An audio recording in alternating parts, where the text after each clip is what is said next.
Hello and welcome back, or nice to meet you. I'm Zion. I'm a student at LAMDA, the London Academy of Music and Dramatic Arts, and this is my day-to-day life, specifically focused on the study itself. So yesterday was a long day. I was at the school for about 12 hours. Look at all the notes I took yesterday. Bah, wait, bah, bah, bah, bah, da, da, da, da, da. And that little bit. Anyway, that was a lot. If anyone could count, because I didn't and I couldn't, there's more than three. But okay, I'm gonna try to organize these a little better each time, but then I forget what I did before. So, so I'm gonna tell you the classes I went to, and then I'll break down more specifically. So there was a little confusion yesterday because we were supposed to have a warm up before our 10 a.m. class, but the room that we were having the warm up in was already booked. So I think someone else was having their warm up. So we've officially split up in our groups of A, B, and C. My group, it's me, Ryan, Nick, Sophia, Tilly, Johannes, Mia, Fatima, Lady, Hannah, James, Chandler, David, Ashley, and Ninyi. So, solid group. Super stoked to be with them. Ooh, nope, nope, nope, nope, nope. All right, I clicked someone's name on accident. Um, and so we just we talked to one of the professors about it and ended up just joining the A group for their thing. Sorry, my calendars went wonky. Anyway, so we had so after a little warm up, which was just self-led, that we joined the D1As. I know all these letters are confusing, but then we had practical voice for speech and clarity from 10 a.m. to 12 a.m., so 2 hour class with Jessica Hammett. She's our tutor, or Jess, which was great. And then we had acting technique, scene study with Lawrence Evans, which was 1 to 3, another 2 hour class. Fascinating. I have questions and concerns as always. Um, and then we had our movement class, which was focused in chorus from 3:30 to 5:30. So another 2 hour class with our tutor Nicoleta. And then at the end of the day, we had a lecture on Shakespeare's English Kings.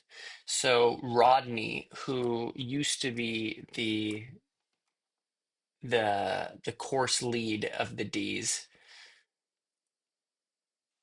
he sorry, I'm trying to pull up my schedule again, but it's being funky dunky. Let me try something else.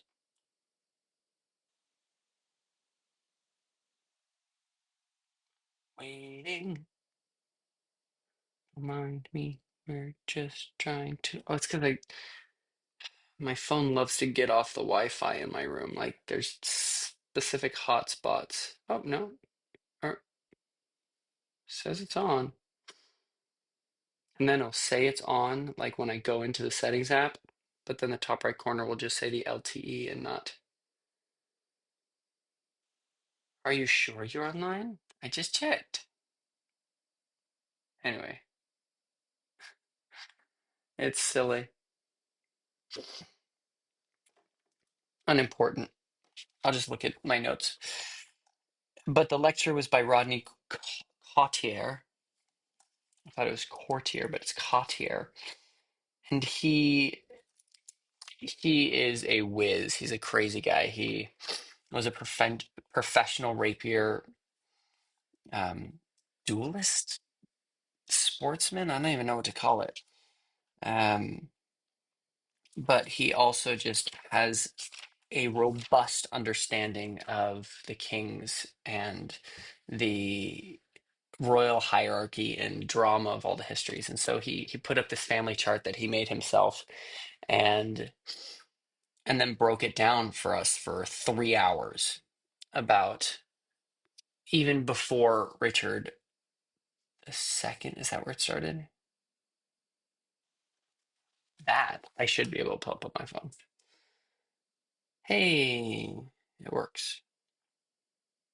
Yeah, because I took a little picture. I'm not going to share it because well, I don't know if I'll ever share any of this pictures. Yeah, so starting before Richard II all the way to Elizabeth I, because that's all that deals with Shakespeare, right? Shakespeare's um, first history is Richard II. So let me see if it was Richard II. Is there an Edward in there? I have a notes app with this on this. Should have been a little more prepared. Apologize. Um,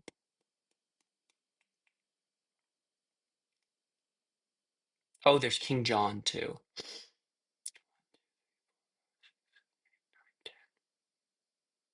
Interesting. I'm not sure King John is applicable, or one of these isn't.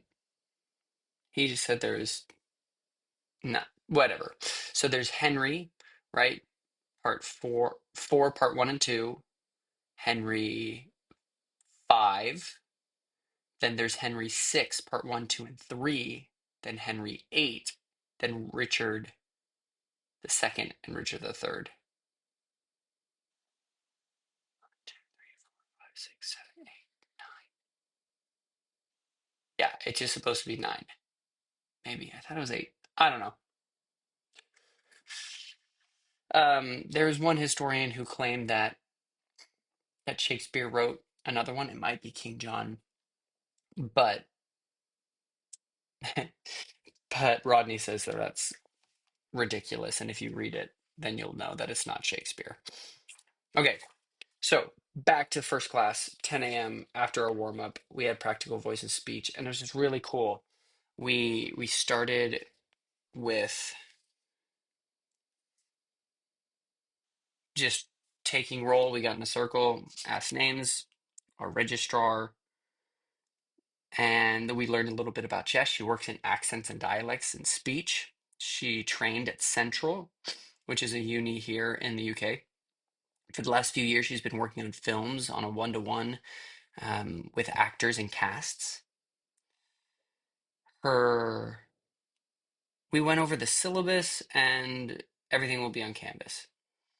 Um, then she talked about how all the different voice classes will take will influence and help each other, and that the vocal, and then we learned about the vocal progression uh, are the stages working on the voice. So there's the body, the breath,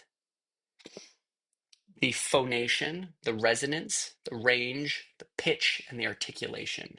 So those seven things, which some are combined, they're all interconnected, is what is known as the vocal progression. And she said we'll go over all of it at first just to get an overview, but then she's going to focus here on this part of us, from like mid chest to the top of the head. And then we broke into pairs or doubles, um, or triples, I guess is what I meant to write. Because I was with Hannah and Ryan, and we talked about why and how this is applicable, right? Like how our speech works. And then we looked at the technique versus instinct, and craft is the technique, craft is the skills that we develop. Um, and then we talked about emphasis and word stress, clarity and neutrality. There's this idea of like a neutral accent or a neutral voice, and Jess thinks that's ridiculous. Well, it's something that's kind of basic understanding in the industry, but she thinks it's kind of a myth. Nobody really has a neutral accent or neutral. We all have individual voices. So what we want more than anything is clarity. And then knowing your voice and knowing the options you have and expanding your toolbox within your voice. You don't want to change your voice exactly or deny your voice, but you want to be able to use your voice in the instrument you have. Then we got some handouts, which was cool. They're somewhere. Actually, they're right here. Haha, prepared-ish. I'll show you.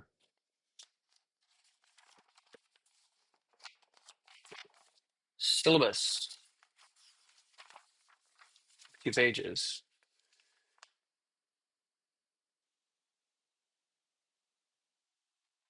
And then from preface to experiencing speech, a skills-based panlingual approach for actor training. Then we also had this handout, which was great, which is went over the physical, actual instrument of the voice and everything that's kind of connected to it, and then the vocal folds back here as well, which again was fascinating. We we talked about what this all means to us and how, oh, I like this one, that accents don't have rules, they have, well, how much do I like it if I can't read what I wrote? It says trads, but I think I meant fads. No. Accents don't have rules, they have trends. There it is. They are the product of human behavior, and so it's not a perfect rule. There are trends that people in a similar region use, but everyone's kind of different. So you're not learning specific perfect rules to follow, but you're understanding the trends and how people use their voice. And then we put away our papers and got out our yoga mats. We laid down and stretched out, trying to like release our body. And we were in a semi-supine position, which meant we were lying down, but our feet were up. So if this is the body, right, that's the waist. Our knees were like that. Like this. And so our knees were up, but our feet were flat on the ground. And we released. She says that you don't want to think of it as relaxation because relaxation is not active, and like we're always tensing something to like stand up straight. Like my lower back is tense right now, or my neck is tense, so that my head's not flopping over. So it's more just a release of the unnecessary stress and tension. Then we focused on our breath in through our nose, out through our mouth, and we sighed. We we talked about our whole body is this resonant instrument, and release allows us to create that resonance. We put our hands on our rib cage. Let me show you. Like here or here or here. We just to feel that expansion in our rib cage and really focus on that. We then vocalized our sigh. Then we put our hand on our upper abs, like right under our rib cage. And then we felt our body, we felt our breath there.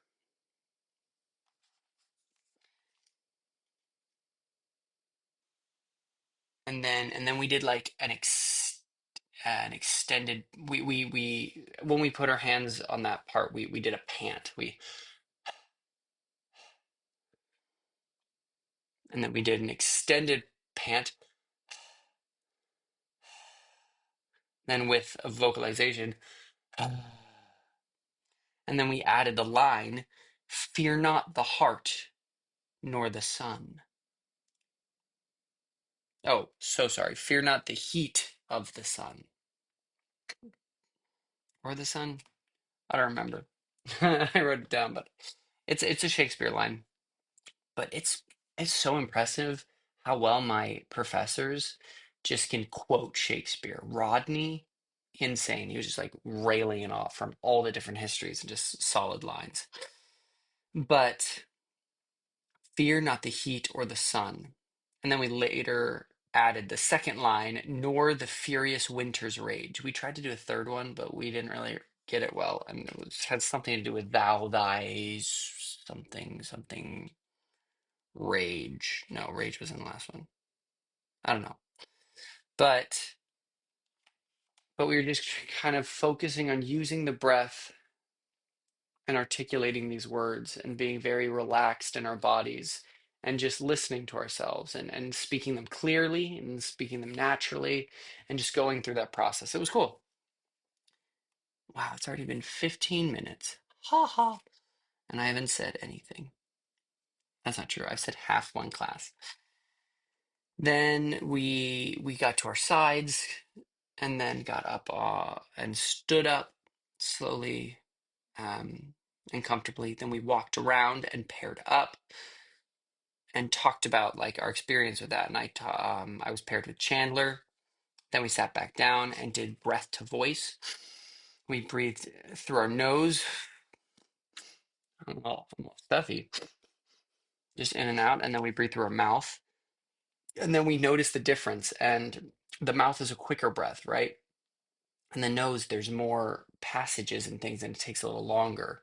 And so when we breathe in through our nose, it kind of slows it down. It makes it more focused and specific. And then comes out warmer too. Just a lot of bringing attention to our actual body. Um, then we paired with somebody and talked about that, and we talked about what we experienced as we were focusing on our breath and through our nose or through our mouth. Then we breathed with loud breath,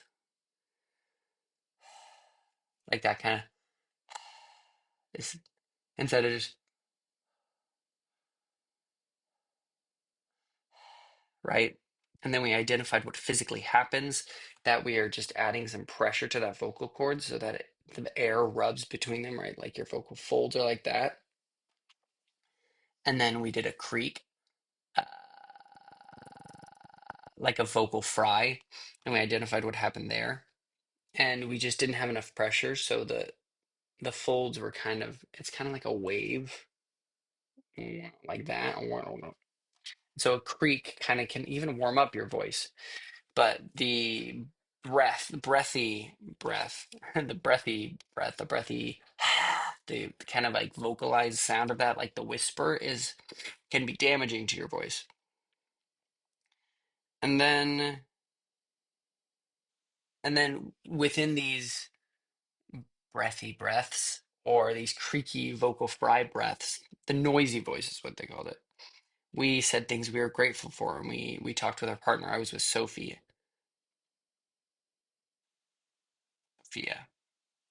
Um, sorry, I just wrote down Soph. She goes, they go by both. Um, then we did a full voice to increase to a constant voice, which is the pressure, and a controlled regular breath pressure. And then the creak is good for a warm up. And then we watched a beatboxer on an MRI, and just so basically we saw this image, and we just saw his tongue going crazy and just really using the space. And then we saw the lips and all of these different parts, and we just saw how involved the mouth is, and it was super cool to watch that. And then we're just going to focus really on the moving parts of the mouth, right? The tongue and the soft palate and the lips and the epiglottis and all of that moving bits. Yeah. And then we broke down the anatomy. And then our homework is to start a journal, to start like what we're experiencing and learning. I don't think this is the right thing for it because this is just my general notes. So I'm gonna probably get another journal. Already halfway through this one, so that's fun. Anyway, that was the voice class. Sorry, I'm gonna speed this up a little bit more. I feel like an hour is gonna be too long. So then I had acting technique scene study with Lawrence Evans. Let's see. Yes. Um, and so we went back to the studio where we warmed up with the A's, and we started class in a circle of chairs. And this is going to be very intellectual, very technical, very study based. Let me pull up his worksheets. I have homework in that one.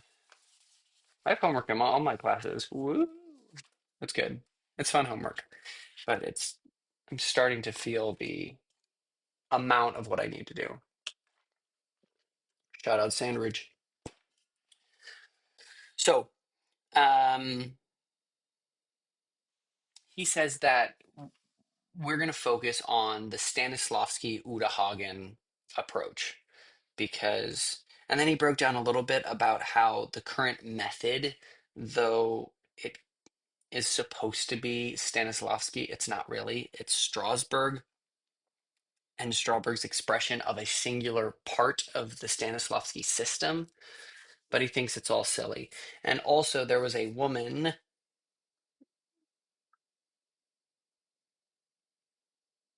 who had the sole rights to translate Stanislavski's work, and that she wasn't great at the translation, and so a lot of what we understand as Stanislavski has been misunderstood because of this sole person who was allowed to do the translation. And there's a fascinating book called Stanislavski, a Modern Genius or something, written by Shannon Marie Kernicki.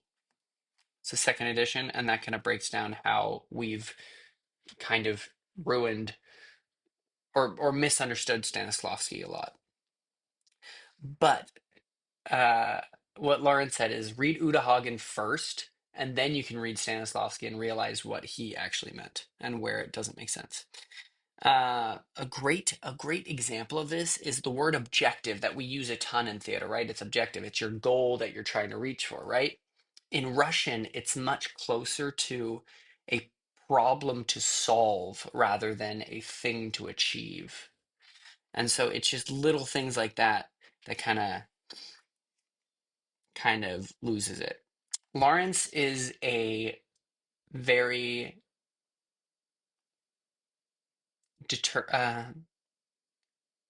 super knowledgeable,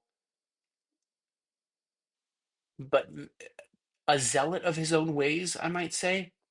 I don't know. I've had one class with him, but he says that this Uta Hagen version, that this is kind of the only acting method, and he says that there's a very specific way to do Shakespeare, which I'm fascinated by and naturally push against. Anyway, we went over names. He's from Manchester, and he says he has name dyslexia. I don't know if that's literal or if that's just his explanation of how he feels about his inability to learn names, but he says he'll just call us love, darling, or sweetie.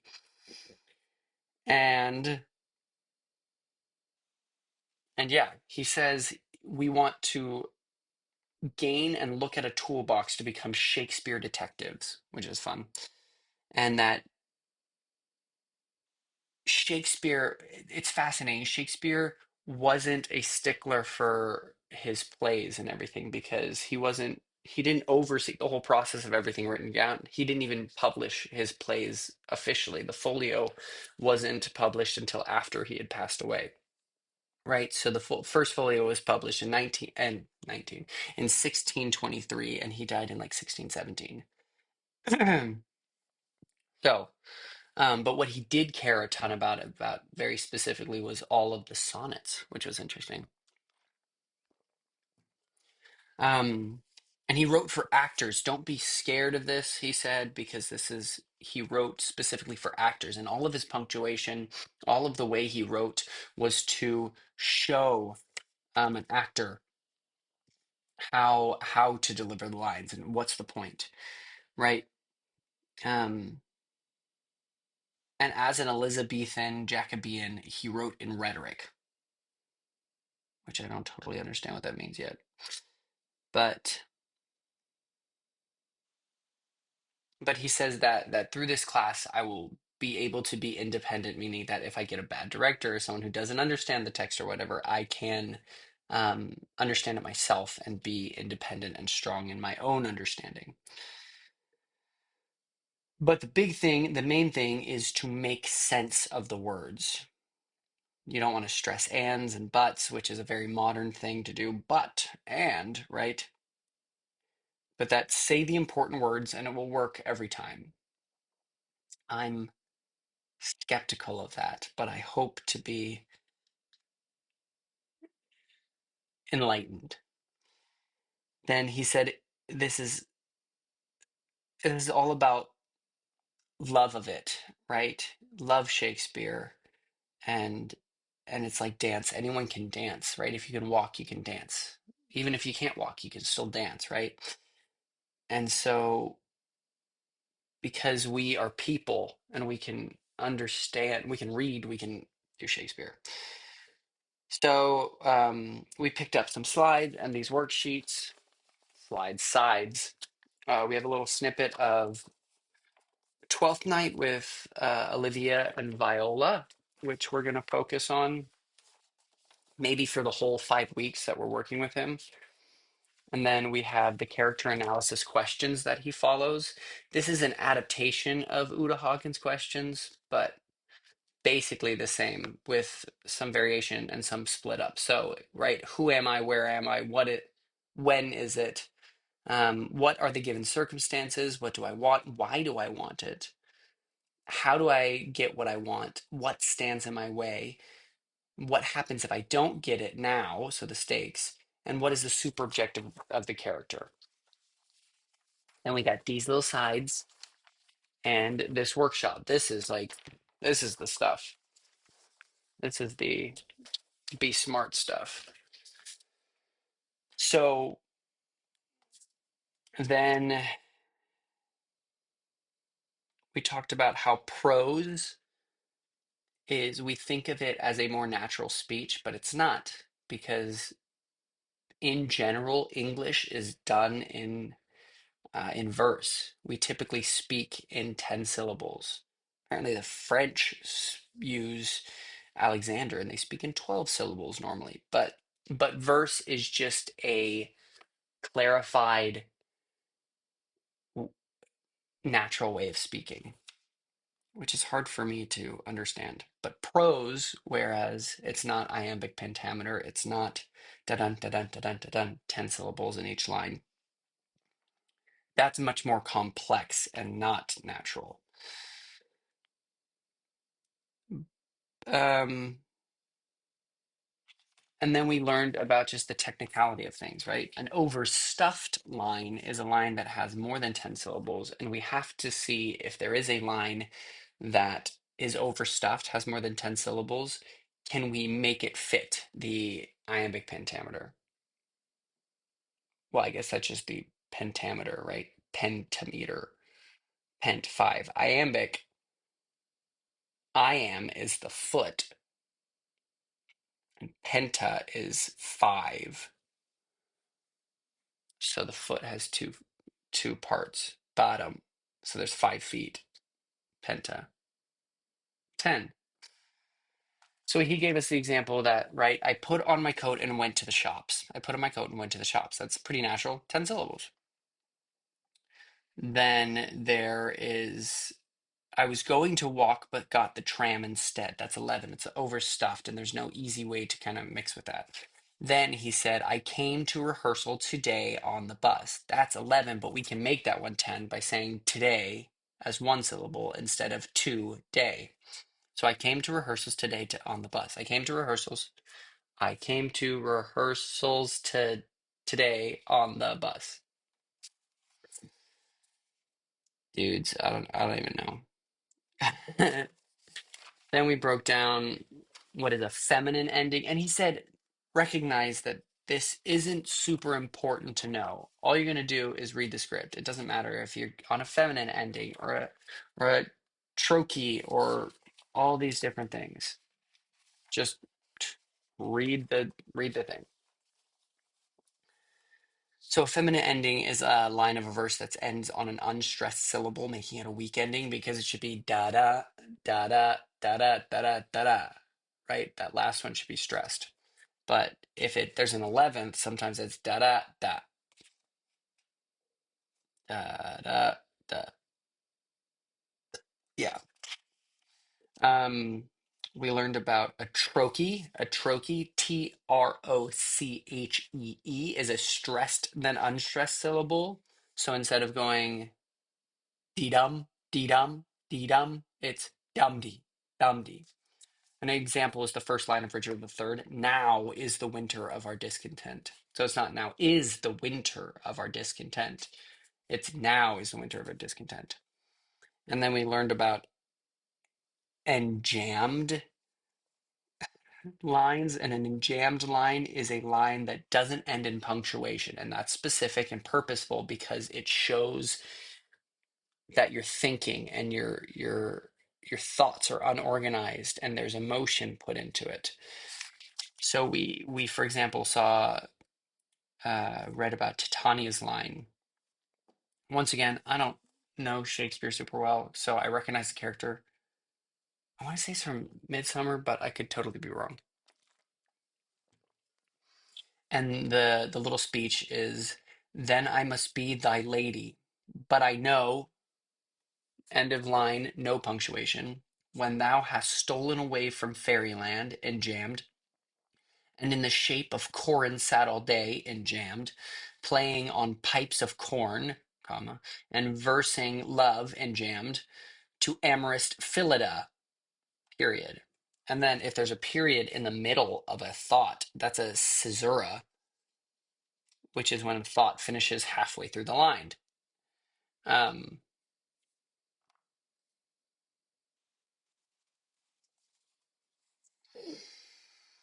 so, um, so standard is one line, 10 syllables, a full, not a full thought, but a full thing. It's complete. And then the next one, and then the next one. And a comma just means there's an addition. It doesn't mean to take a pause. News to me. And then, how long is this? It's going to be so long. I apologize. Enjoy. Hopefully, you put this on double time right here. And also, who is listening to this? Hi, Mom. Hi, Emma. Those are the only ones I think is a guarantee. Maybe some students. What's up?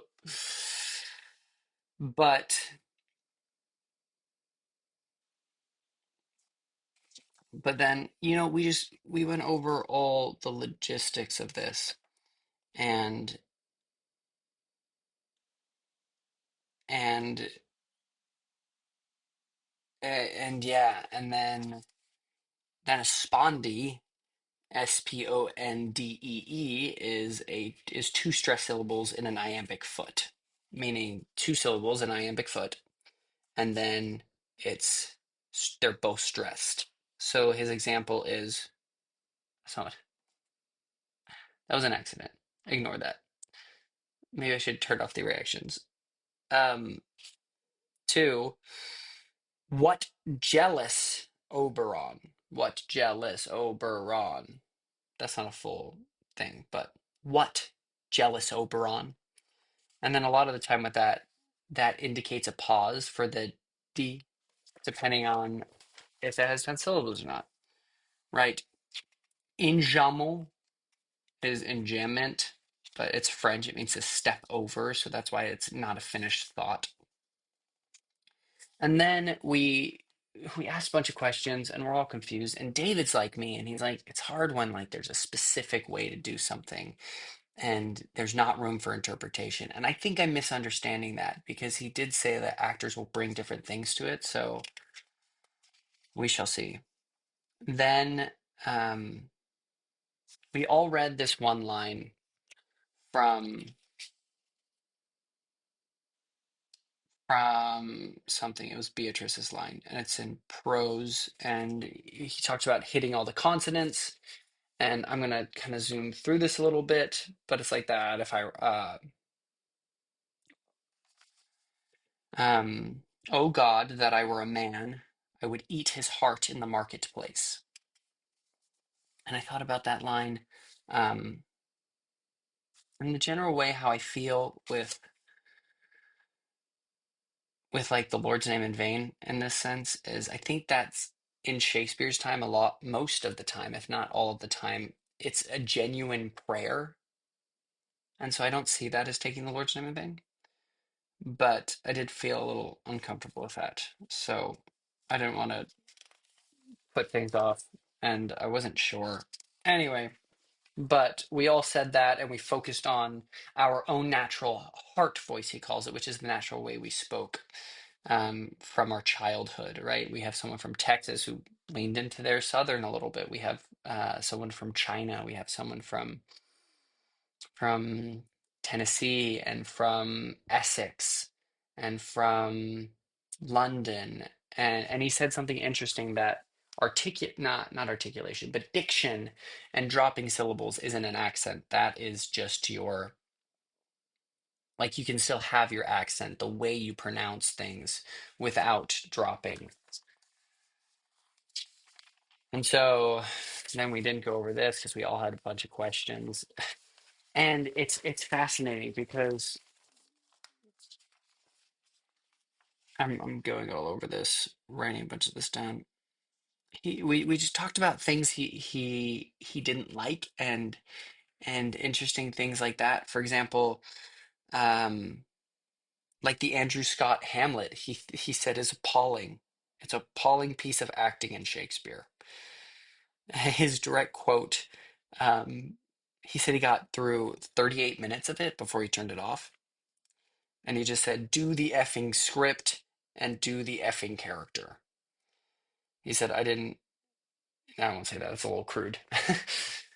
Because he just said it was super indulgent and he took all the time, like, to be or not to be. That is the question, right? And he says that that line is written in such a way that it should be to be or not to be. That is the question. It's 11, so it's an overstuffed line.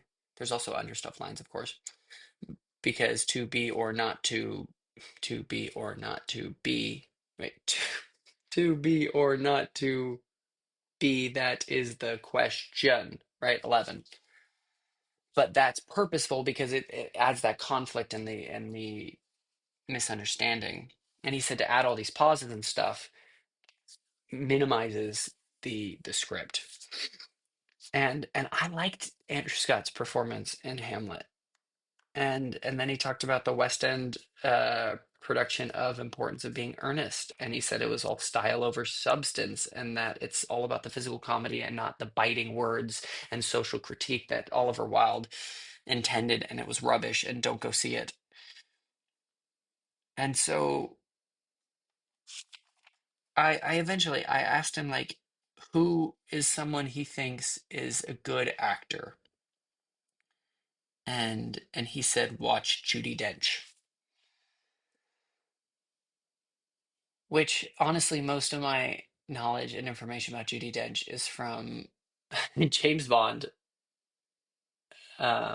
Cats, that lovely little movie, and interviews and things. And so I haven't gained a true appreciation for her abilities, so I need to do that. He also says Kevin Kline in Richard III is a great example. Um, and so I want to see what it's supposed to be done because I feel like all the Shakespeare I've liked is not done the way that he says is the only way to do it. So I had a lot of conflict in me going into my movement class next. Also, our homework is to read from the beginning of Twelfth Night through the scene that we're going to be analyzing, and then to look over the Uta Hagen questions. Uh, which, by the way, if any of my students are listening, told you Utahuggin is important. We're learning about it in a master's program in London. So, ha! I was right. Um,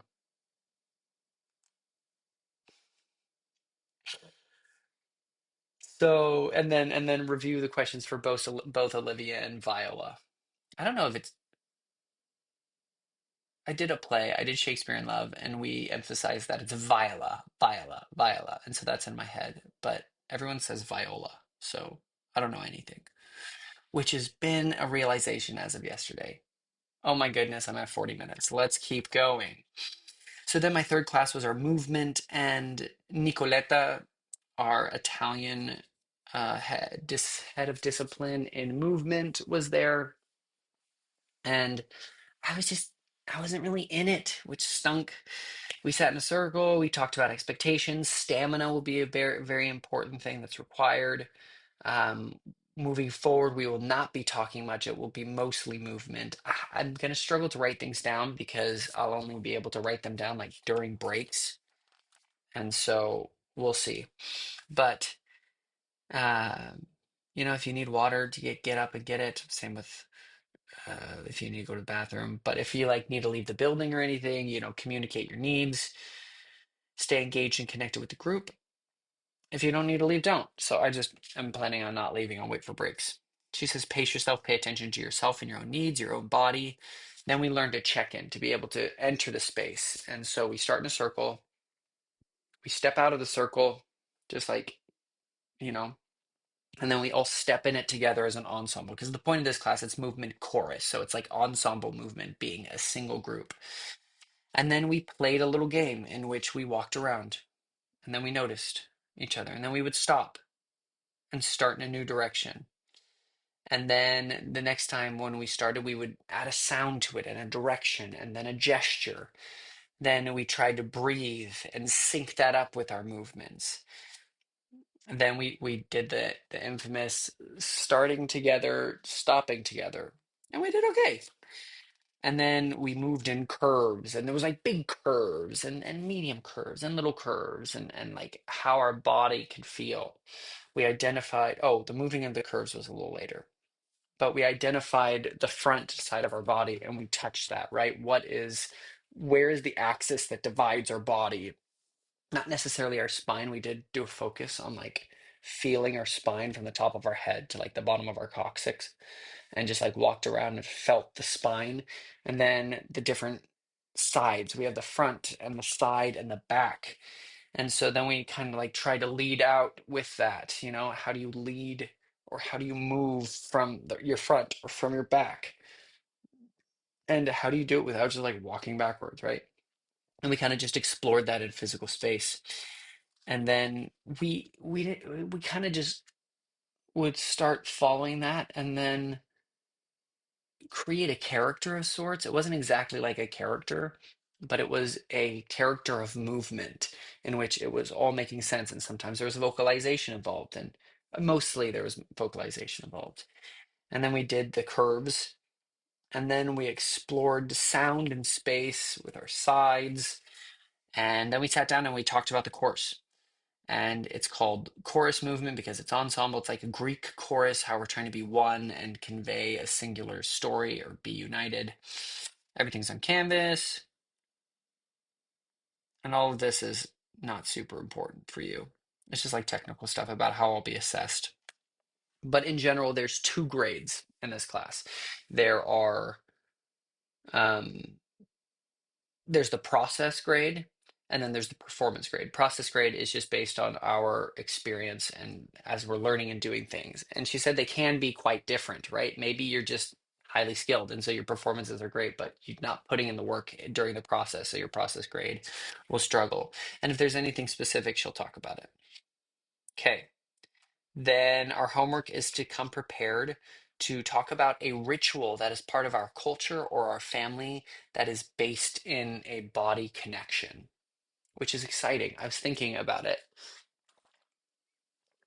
because I have a lot of religious ritual in my life, so I'm excited about that. Then we had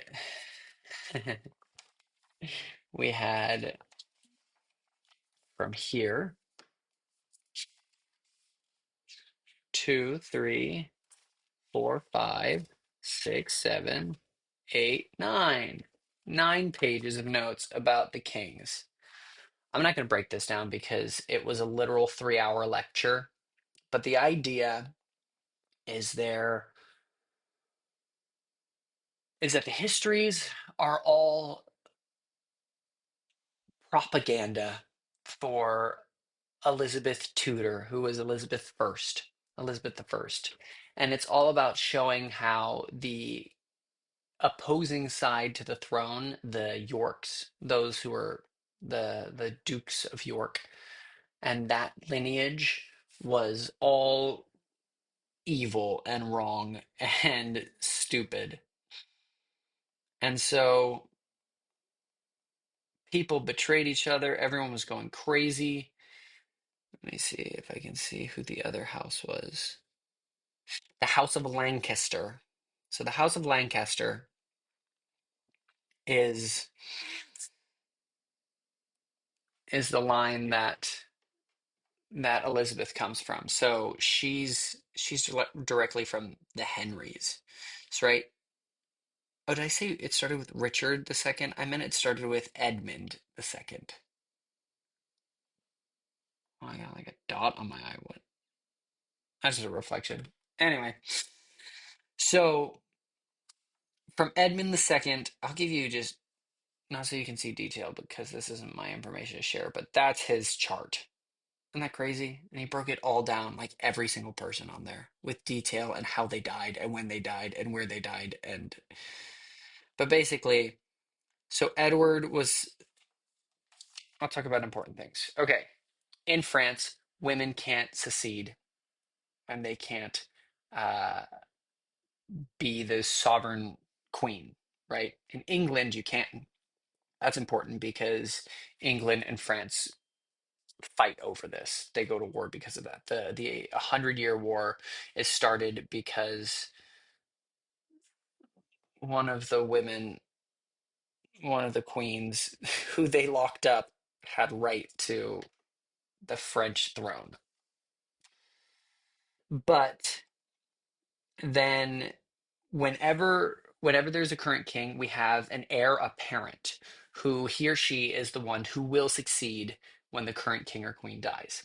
Then there is the heir presumptive, and it will be,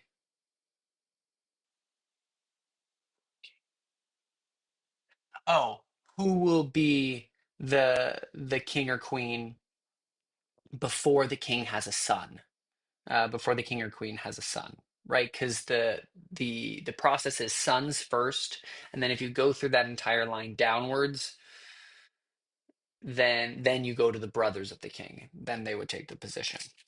And so then there's a Lord Protector. The kid needs to be 14 years old to rule the country, right? At 7 years old, you become a page. At 14, you become a squire, and a squire can fight and therefore is a man and rule a kingdom. And then at 21, you become a knight. And later, 14 became 16, and 21 is where we get our drinking age to this day in the United States, because that was the age you could become a knight. Weird where all of our traditions come from.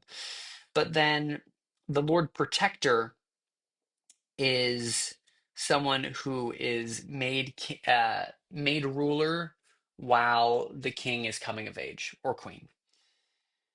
And then women typically had children at the age of 12 during medieval England. And then this was all just about going through the process and who killed who and why. And it was brilliant and thoroughly enjoyable, but this video's already almost an hour. So sorry. And in general, the House of Lancaster, they went from Edward the Second to Edward the Third, and then from Edward the Third the House of York got involved with Richard II, and then Henry IV had power after Richard II, and so they got it back. And so ever since then, the family of York um, came from the children of Edward III. And so Edward III is the granddaddy who started this whole problem. And then other people got involved, like the Nevilles, who was like the mafia of England. And yeah. And so then you had Henry IV, then Henry V, the hero king, everyone's favorite. And then Henry VI was like a monk, the pious king. And then his wife, Margaret, who thought she was gonna be marrying the son of the hero king, but he just was basically a monk and just liked prayer and considered himself the shepherd of England, which is really sweet. And so she went off and had some affairs and ruled, basically. She was the pressing person. And then Edward IV got power, and then Henry VI got it back, and then Edward IV got it back, and then and then Richard killed everyone. Oh no, Edward V had it for a second, and then Richard II killed everyone, and then the Tudors came in, Henry Tudor, who were originally um, bastard children or illegitimates, and so, which is fascinating because that's the current line, is through these illegitimate children, but they married one of the Yorks, and so there was this kind of union between the House of Lancaster and the House of York, with Henry Tudor or Henry VII, and then Henry went around and killed everyone, and then his son, the also famous Henry VIII, had three children, which was Elizabeth I, who was the queen of Shakespeare's day. So that's basically what I'm going to do. Fascinatingly, yeah, it's all Tudor propaganda because um, Shakespeare denounces the Yorks and how it's all to solidify Queen Elizabeth's crown. And also, it's The Godfather. The Godfather literally took this story and they're like, but we're gonna put it in New York and Italy, and it's gonna be dope. But yeah, The Godfather is just Shakespeare. Everything is Shakespeare. That was my day. And I walked home and I was tired and it was a long day. And after that lecture, I felt good. I was like, this is solid. I'm feeling much better. Rodney's the best. Um, but yeah, so I'm feeling better in general than I did after my acting class, but I'm still just interested in feeling it. Anyway, I've talked to you far too long. So sorry. Love you lots. Bye.